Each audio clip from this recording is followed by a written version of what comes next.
ini mazuva angu kwasara mashoma, anytime ndinogona kufa, asi ndisati ndafa regai ndireurure. Ndakapinda muJoni mugore ra2005 kutsvaka basa ringawanikwa. Ndakazowana hangu reusecurity. This was after vabereki vangu vashaya. Regai ndimbokudzoserai kumashure mbichana. Ndakakura mumhuri yakanga ine vabereki vakanga vari well off. Takanga tinazvo zvese. I was a spoiled child. Inini zvese nemasiblings angu.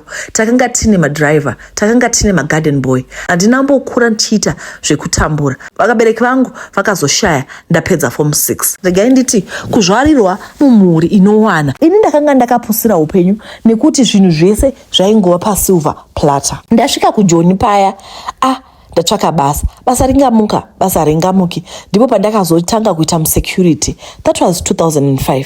Isu kumba kwedu takazvokwa tiri 5, 3 girls and 2 boys. Apa ini ndini muhombe kuvakomana. Muna 2008 takazonzwa kuti pakanga pane nzvimbo inonzi Melrose Arch yakanga iri under construction. Vachiitira World Cup. Nzvimbo iyi inonzi Melrose Arch. This is a very beautiful place. Regai nditi a place for the elite. Panzvimbo iyi pane ma very expensive, very beautiful restaurants. Uyezve munoziva mota dziya dzemagetsi. Izvezvi mukatosvikako ndo panochajigwa mota dzemagetsi dzisingadigwi peturo dziya. Saka nzvimbo iyi inzvimbo ino hang out the elite. Gore rakazovhurwa nzvimbo iyi ndakabva ndaitawo lucky rekuti ndinotsvaka basa ipapo nekuti ndakatopa maka ndokubva ndatanga hangu kushanda ndiri waiter. This place have got very nice restaurants. Saka manje mukushanda tiri mawaiter taishanda tichipiwa matipu. Sekutaura kwandaita nzvimbo iyi inouya varungu nevanhu vanenge vachibuda musantinum vane mari chaizvo. Ndaivatarisa ndichivayemura upenyu hwavo uyezve kufunga kuti inini ndakanga ndichibva kumhuri yakabudirira, asi mushure mekunge vabereki vangu vafa life iya yakabva yangopera. Pakashaya vabereki vangu, hama dzedu dzakatora zvese tikasara tisina. Kuti ndizoendawo kuuniversity pakanga pasisinawo mari. Vabereki vedu vakanga vasina mapolisi. So I would see myself in these families. Vanhu vanenge vachiuya paya vachitenga chikafu, ini ndiri waiter wavo, pana baba, pana mama nevana vachitenga chikafu chavo. Wonyatsoona kuti vanhu vane upenyu hwakarongeka. Ndipo pandakazoti ine shamwari yangu takagara pasi tikaona kuti isusu upenyu hwemarestaurant hwakanga husiri upenyu hwedu. Inini personally ndakanga ndichida a good life. I just told myself kuti I deserved a good life. Asi good life taizoiwanepi? Ini ndakanga ndisina kuzomboendera mberi nechikoro. 2010 World Cup yakatanga, takashanda parestaurant apa. Takashanda, ende munoziva kuti kumarestaurant unoshanda kusvika kunyatsonzwa kuti musana hauchade. Taishanda tichisevha vanhu kusvika ndazonyatsoona kuti upenyu hwakanga uchirwadza. Paunonorarira unongosvika uchivhara maziso. Kune vanoshanda marestaurant ndoziva kumunonzwisa zvandiri kutaura. Kungopinda munjira kuvhara maziso, paunovhura kwakudodzokera zvakare kubasa uko. Taishanda unoswera wakamira zuva rose. Ini ndakazosvika pakuneta. After World Cup business rakaizoita low. Uyezve taiti kana tikapiwa matipu dzimwe nguva makastoma anobva abhadhara tipu kurestaurant. Varidzi verestaurant vaizoramba kutipa mari. Ende futi pandaishanda pakanga pasina salary, taingowana mari yematipu. Umwe mukomana wandaitamba naye aibva kuPlumtree ndiye akazondiudza kuti upenyu hwatairarama uhu taizogona kuuchinja kana nekuti pane nzvimbo yakanzwa inopiwa vanhu mushongwe lake. Ini I was so desperate for mushongwe lake. Ndaidawo kuwanawo basa rinani. Akandiudza kuti chero ndakanga ndisina permit ndaizowana basa rakanaka kana tikashandisa mushonga uyu. Ndo kubva kwandakaita tikaenda tikanoona ng'anga iyi. Ng'anga iyi ndeyekuGhana uyezve takaiona muJoburg. Takaenda kung'anga iya, chance yangu ikasvikawo. Ndikamuudza kuti nini ndakanga ndaneta nekuramba ndichishandiswa. Akandibvunza kuti ndaishandira panzvimbo yakaita sei. Ndikamutsanangurira kuti inzvimbo inouya vanhu vane mari, varungu nevatema, uyezve vanofamba nemota dziya ma luxury cars. Akazonditi iwe unoda here upenyu uhu? Ndikati hongu. Ndopa akabva andipa mushonga. Hana kunyayotsanangura zvakawanda. Akandipa nyanga. Nyanga iyi ine nyama, asi nyama iyi nyama yemunhu. Ndokubva anditi ndaizofanira kuita zvandaita. Ndaizotora mafluids acho ndoisa pamusoro penyanga. handisati ndasvika pakukuudzai kuti zvandaiita izvizvi. Ndakadzokera kubasa. Kubva musi uyu wandakadzokera kubasa ndipo pandakatanga kufarirwa nevanhu. Mozvo zvekuti uchisvika kubasa vanhu vose vanongokufarira, even makastoma chaiwo aindifarira. Ndakashamisika kuti chii chaiitika. N'anga haina kunyanyodescribe zvakawanda kuti chii chakanga chizoitika. Vedway, ndakabata pasingabatiwi. Hama dzapera kufa, hama dzofa gore negore, pane hama inofa. Ndoda kuudzai chokwadi kuti kana ukaita zvekubata mushonga, kana zviri zvemari, mari haungoiti zvekungopiwa mushonga pasina ropa, panotodeuka ropa. Hama dzangu dzese dzapera. Pandakaenda inini handina kumbobvunziwa kuti ndiani waunoda sezvinoita vamwe. Ndakangosvika ndikabva ndapiwa mushonga uya ndikabva ndaenda. Kubasa kwekwe ndakazotanga kuona kuti varume varungu vazhinji vakatanga kundifarira. Saka ini zvakandinetsa kuti sei varume vakanga vakundifarira. Ende uye vazhinji vacho vaitosiya phone number. Ende zvinhu zvachona zvinenge zvine mushonga mukati. Kungotarisana maziso kudai wotoona munhu achinyemwerera. Kubva ipapo munhu otokupa phone number. Dzimwe nguva munhu anenge achitori nemukadzi wake asi otoshamisika kuti ko chii chakuitika. Kubva makore aya first time yangu ndakabva ndafarirwa nomwe murungu murume achidrive Lamborghini yakanaka. Ndokubva andipa business card rake akanditi kana wachaisa undifonere ndizokutora. Mazuva aya taichaisa kuma 8. Saka ndipo pandakazoona kuti rega ndingomufonera. Papa netransport yekubasa yataibhadhara yaizotitora kana tachaisa. Asi ndakabva ndangoti regai ndimudane. Handina kuziva kuti pane zvakanga zvichizoitika. This is a week after ndaona n'anga yekuGhana iyi. Murume uya akauya akanditora ndokutoenda neni kumba kwake. Taenda kumba make paya tirikutotaura nyaya iyi, ndiri kutofunga kuti pachifesi. Sekutaura kwandaita n'anga iyi haana kunditsanangurira kuti zvaizofamba sei uyezve kuti ndakanga ndatova mukadzi. Tasvika paya murungu ndobva atotanga kutoda kundikisa. Ndakambotanga ndavhunduka patakaramba achiendera mberi. Iniwo ndobva ndaita kunge ndagarwa nemweya tikabva tatoita zvaitwa kuSodhomu neGomora. Zvinhu zvakandinetsa. Kubva ipapo akandipa mari. Andipa mari ndakaenda nemari iyi kumba. Mari iyi yaikwana kuita 5,000. Ndakashamisika kuti mari yose iyi ene makore aya takanga 2011. Saka 5,000 yakanga iri mari yakawanda. Mari iyi ndakasvika ndikaisa murumu mangu mudrowa. Ndaisa murumu mangu mudrowa ndakazoti mangwana ndakuda kuti nditore mari kombi ndione mari iyi yawanda. Atova mabricks akanga akaiswa marubber band yawanda.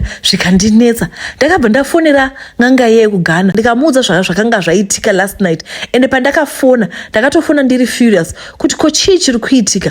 Ndiri kuona paine mari. Akabva andibvunza kuti asi wakarara nemunhu. Ndikati hongu. Akati wagona ndiwo watova upenyu hwako. Iwewo uchange uchirara nevarungu. Ende varungu ava varungu vane mari. Mari aachakupa multiply. Inogona kumultiply 5 or 6 times. Kubva ipapo ndadzokera zvakare kubasa. Uye zvakanditi ndaifanira kuramba ndichihanga out munzvimbo dzine varungu. Ende ndo wakanga wadova upenyu hwangu. Ndakambofunga kuti kwanganga kuri kunyeba. Ndadzokera zvakare kubasa. On this particular day ndaona rimwe zimurungu ziombe munongozwa mabhuwa akareba kudai. Ndobva nditarisa maziso. Akaorder chikafu chake ndobva nditarisa maziso. Ndobva nditi I like you. Hana yangu yakarova. Saka ndakanga ndatova ngochani kaini. Akabva tora phone number yangu. Akandibvunza kuti ndakanga ndiri free on this particular night here ndacheza. Ndikati aiwa ndakanga ndakaneta. Inini ndaitoda kuprocessa kuti chii chaanga chiitika mupenyu hwangu. Ndadzoka kumba ndivhura dhoo kudai ndosangana nezimweya renyanga iya. Mumba makanga muchinhuwa. Ndakazofunga kuti inyanga iya. This one sekutaura kwandakaita yakanga ine flesh yemunhu uyezve yakanga ine vhudzi. Ndasvika ndikaitarisa ndikaona yakanga yakunhuwa uyezve vhudzi raita kakumira so. Munoona kumira koita vhudzi sekunge kiti so. Ndozvaraita. Ndikashamisika kuti chii chiri kumboitika. Ndasvika zvendavhura mudrowa ndikaona mari yanga irimo inenge yaiva yatowedzera.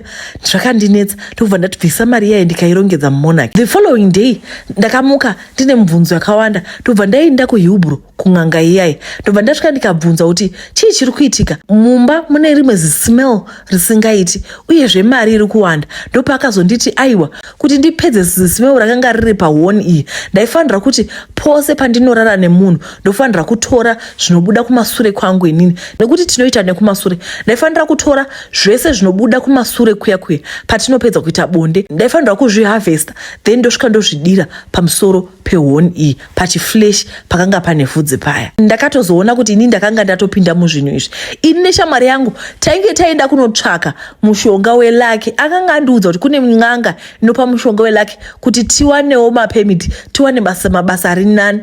Asi kuona kwangu ndakatoona kuti uku kwakanga watova kubata mushonga wekutsvaka mari. Semunhu akanga akura mumhuri yakanga ine zvese, upenyu uhu ndaiushuwira. 2 days later ndakazofonegwa nemumbuwa uya akareba wandambotaura nezvake. Aizouya kuzonditora kana basa rapera. Ndakatobvumawo neniwo nekuti mumba makanga musachagariki, asi ini munhu wekurara naye ndakanga ndisina. Ende futi zvava zvisiri easy makore aya kunguti ungobuda pajekerere kuti iwe unorara nevarume. Asi zvinhu izvi zvakawandira kuvarungu. Varungu vanozviita zvinhu izvi. Varungu vanhu vari weird, vanoita zvimwe zvinhu zvamusingafungiri. Murungu uya akauya akanditora. Apartment yake yainga irimo muMelrose Arch.